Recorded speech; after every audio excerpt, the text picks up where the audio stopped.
Sir, আপনাকে এই সময় বাড়িতে স্বাগত জানাচ্ছি। জি, আম- অনেক ধন্যবাদ।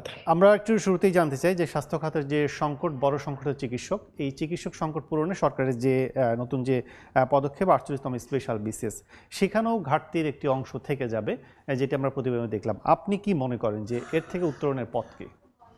দেখুন, আমাদের একটা স্থায়ী সমাধানের দিকে হাঁটতে হবে।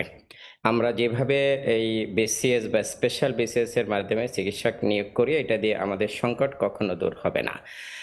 কেন দূর হবে না? কারণ আমাদের যে চিকিৎসকদের যে পুল, প্রায় ৩০,০০০ জনবলে একটা পুল আছে, তারা বিভিন্ন লেয়ারে আছে, তারা রিটায়ারমেন্টে যায়।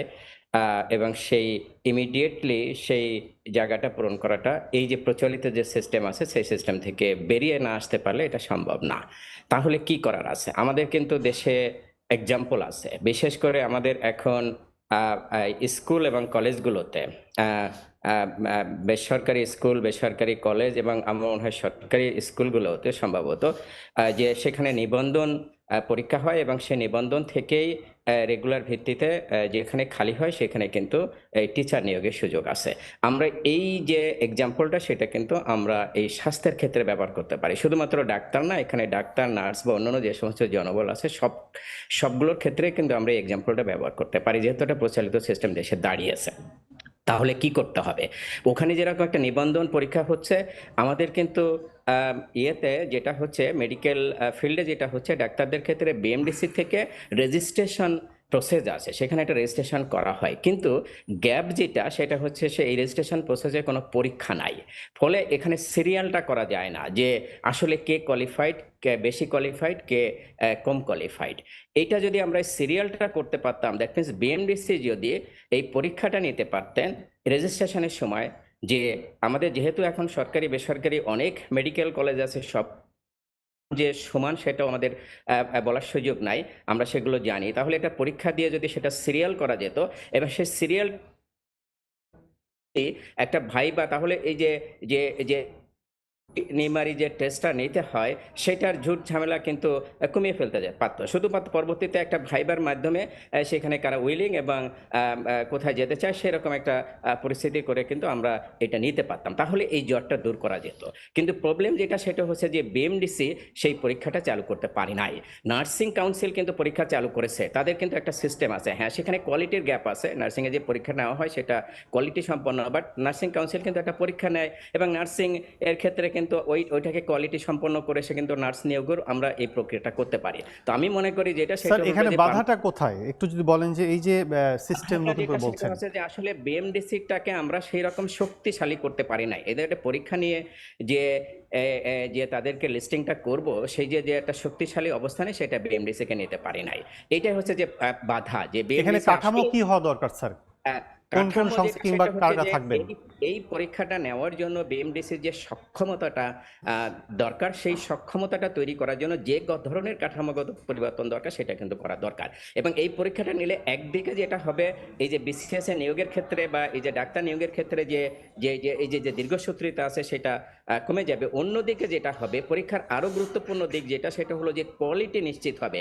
কারণ এই পরীক্ষায় পাশ করার জন্য তাকে কিন্তু মেডিকেল কলেজে ইন্টার্নির সময় এবং ইন্টার্নির আগে যে পিরিয়ডটা তারা থাকে, সেখানে কিন্তু তাদের লেখাপড়া করতে হবে। তাহলে এখানে কোয়ালিটিরও একটা বড় ধরনের কিন্তু ইমপ্রুভমেন্টের সুযোগ রয়েছে যদি আমরা এই পরীক্ষাটা চালু করতে পারি। কিন্তু সেই জায়গাটাই হচ্ছে যে বিএমডিসি উদ্যোগ নেওয়া উচিত, এবং আমার মনে হয় যে রাষ্ট্রের সমর্থন থাকা উচিত। এখানে নিশ্চয়ই বাধা আসবে, যারা মেডিকেল প্রফেশন আছে তাদের দিক থেকে বাধা আসবে, কিন্তু তাদেরকে যদি বোঝানো যায় যে লোক, এটা কিন্তু আমাদের নিয়োগের প্রক্রিয়াটাকে সহজ করে ফেলবে, কুইক নিয়োগ পাবা। আমাদের দেশে কিন্তু একসময় ছিল যে এমবিবিএস পাস করার পরে তাদের কিন্তু বিসিএস দিতে হতো না, সরাসরি কিন্তু তারা সরকারি চাকরিতে চলে আসতে পারতো, হসপিটালে কিন্তু প্লেসমেন্ট হয়ে যেত, যখন আমাদের ডাক্তারদের সংখ্যা কম ছিল।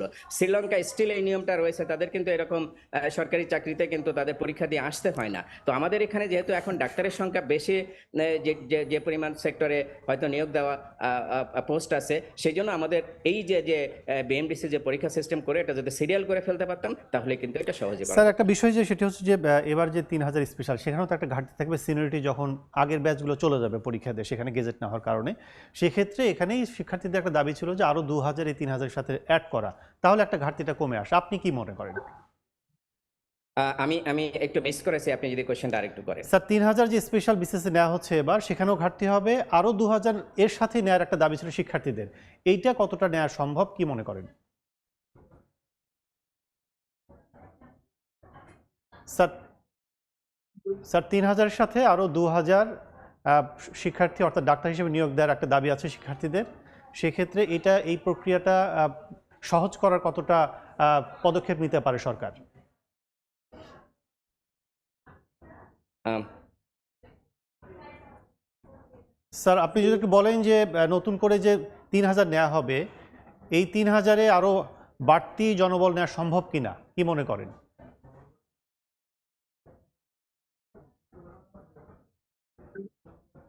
আমার মনে হয় রিক্রুটমেন্টটা করা হয়, এটা বিভিন্ন দপ্তরে অনুমতি নিতে হয় আর কি। হ্যাঁ, এটা শুধু সরকারের উচ্চ মহলের সিদ্ধান্ত না, এটা আমরা জানি যে নিয়োগের প্রক্রিয়াটা এটা ডিজি হেলথ থেকে এটা স্বাস্থ্য মন্ত্রণালয়ে যেতে হয়, সেখান থেকে মোপাতে যেতে হয়, সেখান থেকে ফাইন্যান্সে যেতে হয়, অনেকগুলো প্রসেস আছে। কিন্তু সরকার চাইলে সেটা নিতে পারে, কিন্তু সরকার সাধারণত এই প্রসেসটা মেনটেন করে নিতে চায় না। এই প্রসেসটা মেনটেন করতে কিন্তু নতুন কিন্তু একটা নেওয়ার সুযোগ হয়ে যায়, এবং নতুন নিলে যেটা হয় সেটা হচ্ছে নতুন যারা পাশ করে আসে তাদেরও কিন্তু ইনক্লুশনের সুযোগ থাকে। সরকার সেই জন্য সাধারণত এই একই যেগুলো অ্যাডভার্টাইজড হয়েছে তার বাইরে সাধারণত নিতে চায় না, এবং এটা একটা ব্যাড এক্সাম্পল হয়ে থাকে।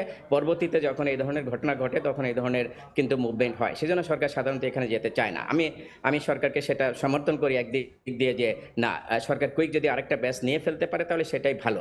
কিন্তু যেটা এই আরেকটা ব্যাচ নেওয়াটাও আমি যেটা মনে করি সেটাও কিন্তু আমাদের পার্মানেন্ট সলিউশন না, যেটা আমি আগে বলার চেষ্টা করলাম, যে আমাদের একটা পার্মানেন্ট সলিউশনের দিকে যেতে হবে। স্যার অনেক অনেক ধন্যবাদ আমাদের সাথে আলোচনায় যুক্ত হওয়ার জন্য। অনেক ধন্যবাদ।